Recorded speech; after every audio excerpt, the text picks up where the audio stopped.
All right, so Luke chapter 15, verse 20 is continuing with the parable. He's talking about the son. He's going back to his father, right? In verse 20. And he arose and came to his father.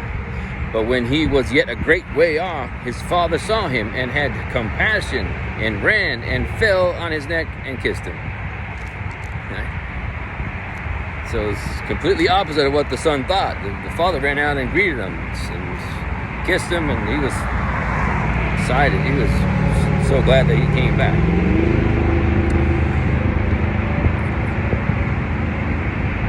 In verse 21, and the son said unto him, Father, I have sinned against heaven and in thy sight, and am no more worthy to be called thy son. Right, so he feels bad about it.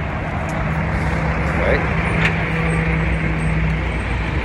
In verse 22, but the father said to his servant, Bring forth the best robe and put it on him, and put a ring on his hand and shoes on his feet.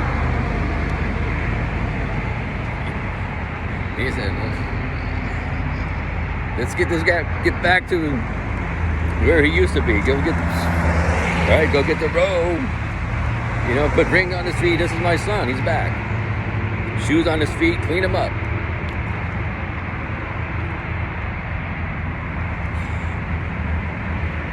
In verse 23, and bring hither the fatted calf and kill it, and let us eat and be merry. Not only that, let's have a feast. This is great. In verse 24, for this my son was dead and is alive again. He was lost and is found. And they began to be merry. They're having a good time now. You know, what was lost, the son was lost, and now he's found. He's back. This is celebration time. In verse 25, now his elder son was in the field, and as he came and drew nigh to the house, he heard music and dancing. All right, so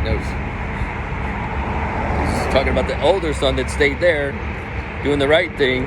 So he's hearing the music and the dancing. He's like, "What's going on over here?" Right?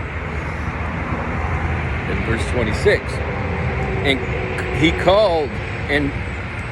called one of the servants and asked what things meant.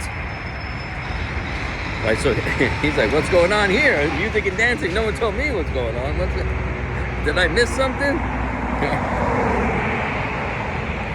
In verse 27, and he said unto him, Thy brother is come, and thy father hath killed the fatted calf, because he hath received him safe and sound. You imagine for all this time, the father is worried about where his lost son is, right? So he's rejoicing and celebrating.